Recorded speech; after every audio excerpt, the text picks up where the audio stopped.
Devil May Cry. Oh man, what a series. Ever since we were introduced to the infamous son of Sparta, Dante, we have been through a very fun and stylish adventure over the years.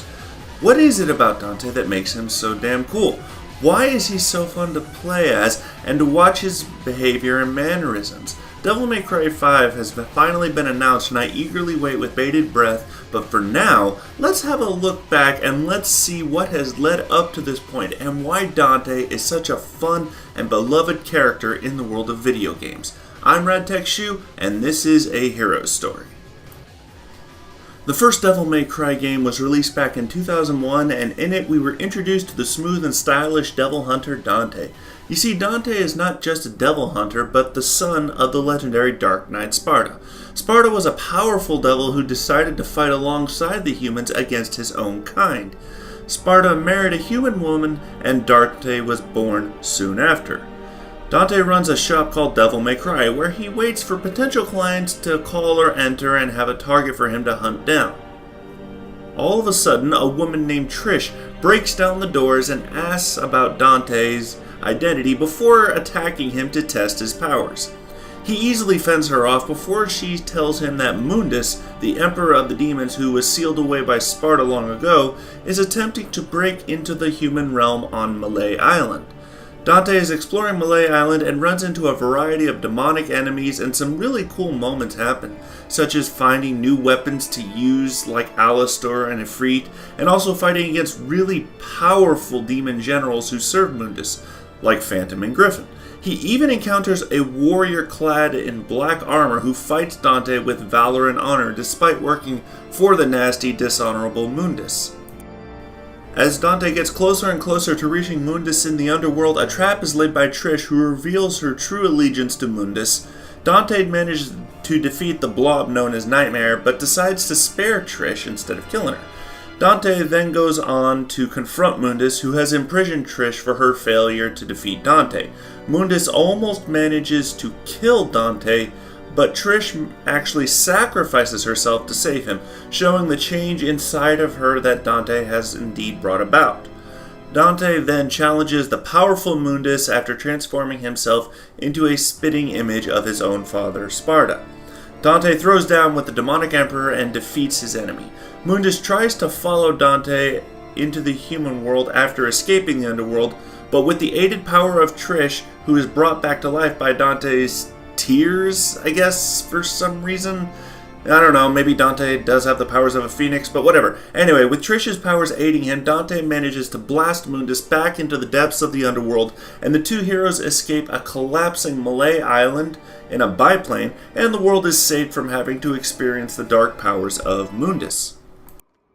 Alright, now let's take a look at Dante as a character. He is pretty laid back and easygoing right from the get-go, even when Trish knocks down the door to his shop. His calm and collected demeanor reflect the confidence he possesses in himself. His power, while not absolute, is extremely remarkable, so he finds very little to get really agitated by. Even when faced with Phantom and Griffin, the first cutscene and interaction he has with each of them shows just how confident he is in his ability to kick their ass. One of the better parts of the first game, in my opinion, is the subplot of Dante and his battles against Nello Angelo, the black armored knight who fights for Mundus. After Dante defeats Nello Angelo for the first time, he sees the amulet Dante has around his neck, which was a gift given to him by his mother on his birthday. Late in the game, Dante defeats Nello Angelo for the third and final time. Angelo's body is destroyed, and he leaves behind an amulet identical to Dante's. We learn that Dante had a twin brother named Virgil, who also received an amulet at the same time as Dante. It appears that Mundus enslaved Virgil and made him his obedient minion. Immediately following this, the two amulet pieces combine and transform Force Edge, a sword memento that was given to Dante by his father, and the sword known as Force Edge transforms into Sparta, Dante's father's actual sword, and then we actually get to wield it in the game, which is really fun and badass. Anyway, the first game was a huge hit with the fans, and it still remains a highly respected and beloved entry into the franchise. Our next game, however, does not fit that description and is rather the low point of the franchise in my opinion. Devil May Cry 2 was released in 2003 on the PS2, and man, did this game not meet my expectations. The story is set in a fictional location called Ville de Marly, and Dante assists a clan of demon hunters who are trying to stop Arius from obtaining the power of Argosax and use it to rule the world. Pretty simple plot. The environment is filled with despair and has a really dark tone, similar to the first game. However, the setting takes place in a more urbanized environment and not really like an ancient medieval castle setting. Dante is much more matured in this game. He has a very calm, collected demeanor. However, his cockiness has seemed to have disappeared entirely. We are also introduced to a new character named Lucia. Lucia is a devil hunter similar to Dante, but we later find out towards the end of the game that she is actually one of Arius' failed creations, and she decides to fight for what's right, similar to what Dante would do in her situation. Anyway, Dante defeats many creatures and demons and eventually confronts and stops Arius before he can complete the ritual to obtaining the power of Argosax.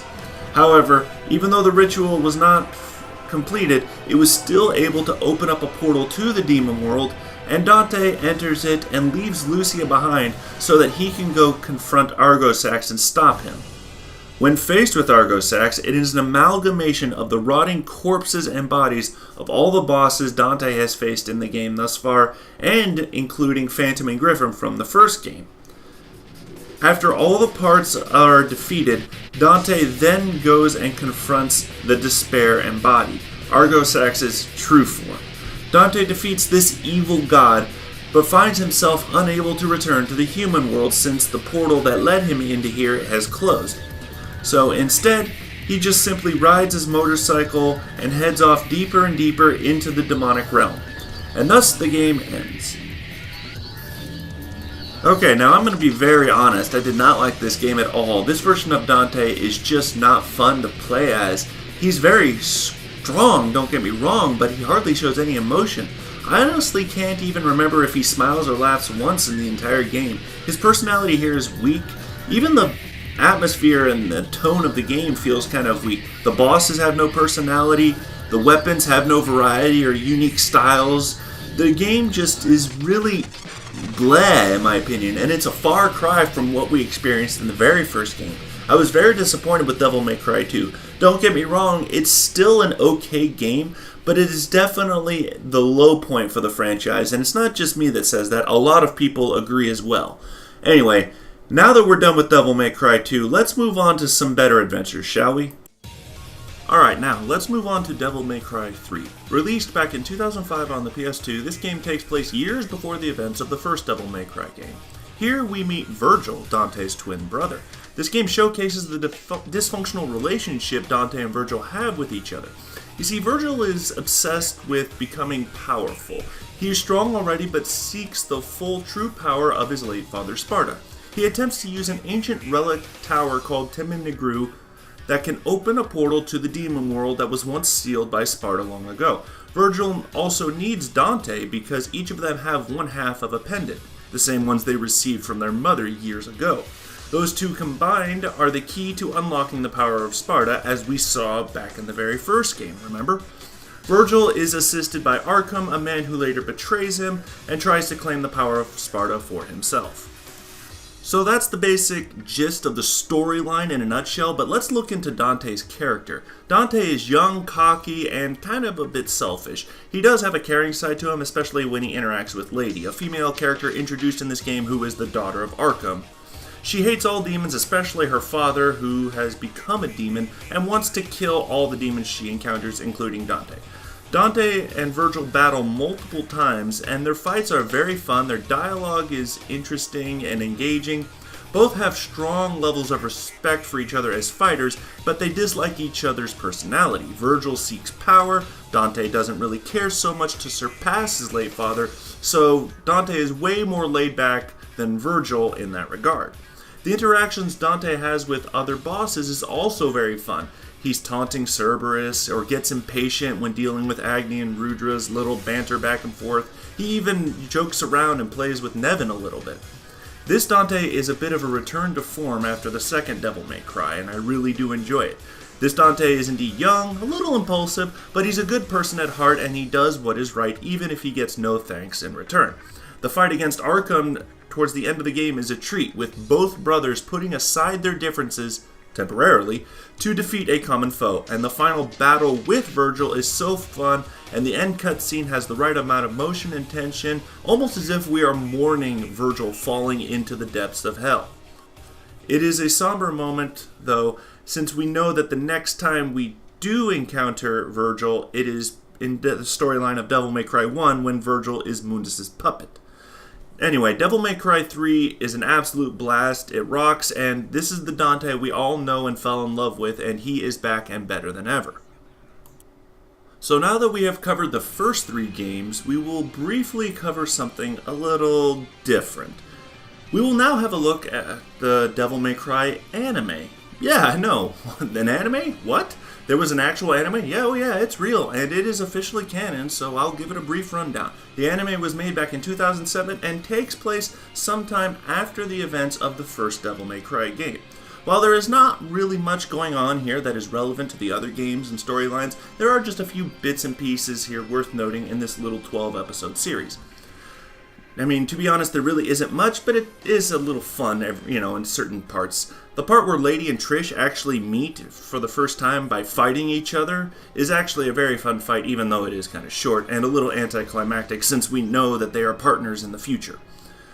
Most of the episodes have very small, condensed storylines that, they begin at the episode, they introduce, a character or a small little plot, and then by the end of the episode it's finished and you just move on to the next episode. There really isn't much going on here in terms of the story, and the characters are all fine, and actually in character Dante is really laid back to the point where other characters like Lady and Trish, they get on his case for being way too lazy and inactive. Trish, like I said, scolds him. Lady is actually kind of hounding him and constantly on his back over money that he owes her, so it's rather fun just to hear her give him a bunch of shit over it. And the violence and the cursing in the show actually does earn its mature rating. It's a little weird to hear Dante curse like this, but it's not too off-putting. But anyway, that's really all I've got for the anime. It's there, it exists, it's not really amazing. You could literally skip by it and you won't miss a whole lot, but it is technically there, so I thought I'd give it a brief mention. Alright, so now we're finally here at Devil May Cry 4. Devil May Cry 4 takes place after the anime, but before the events of Devil May Cry 2. This game introduces us to Nero, a new protagonist who shares the spotlight with Dante in this game. The premise of the game is that Dante starts off the game by murdering a high-ranking religious figure called Sanctus. He is the leader of a holy order and the main villain of the game. Nero is ordered to chase after Dante, and as he follows him, he becomes more and more aware of the evil and the corruption within the Order of the Sword, and learns of Sanctus' plans to conquer the world with the power of the Savior, a giant statue that looks like Sparta. Eventually, though, Nero is captured within Sanctus, and then we finally get to play as Dante. Now, we learn that Dante came to Fortunus to stop Sanctus from trying to open up a gate to the demon world and unleash all the monsters from within. In this game, we see Dante is a bit more mature, still kind of cocky and joking around. Even in intense fights, he mocks powerful demons like Burial, Echidna, and Dagon. Dante is also kind of like a bit of a mentor to Nero, kind of like training him and teaching him to stay calm and collected and not let his rage control him. Anyway, Dante is working alongside Trish from the start of the game to try and stop Sanctus, and manages to free Nero, and then once Nero is freed from within Sanctus, we regain control of Nero, and then we defeat Sanctus once and for all.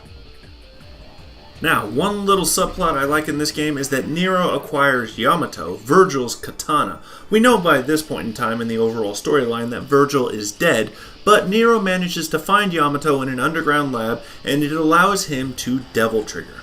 Eventually, though, Dante confronts Nero and tries to reclaim Yamato, but by the end of the game, Dante changes his mind and trusts Nero to hold onto it. This gesture clearly shows Dante's trust and respect for Nero, allowing him to hold on to an important weapon like Yamato, which clearly has deep meaning to him.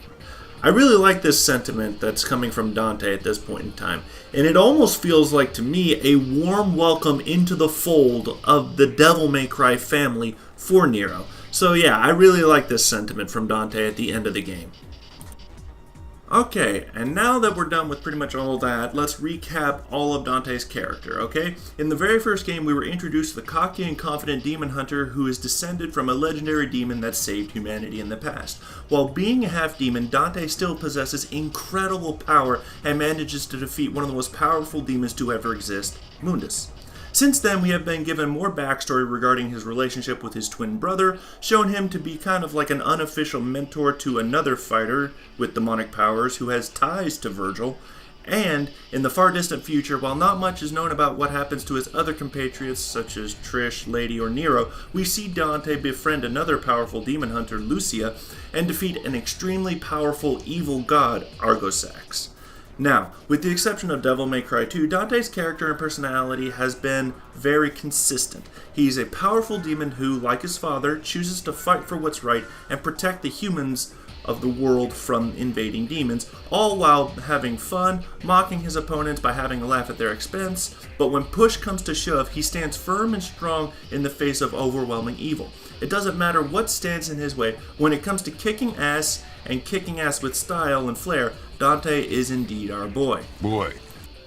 No, Kratos, no. Not that kind of boy. Damn it. Just go outside and wait for your next sequel to come out, okay, man? Anyway, now that Devil May Cry 5 has been announced, and it actually has been announced to be taking place after the events of Devil May Cry 2, I await with bated breath at the chance to figure out more about the characters and play once again as the infamous son of Sparta. I can't get any more excited for this than I already am, and when I saw that trailer, I was just stoked beyond belief. 2019 cannot get here soon enough.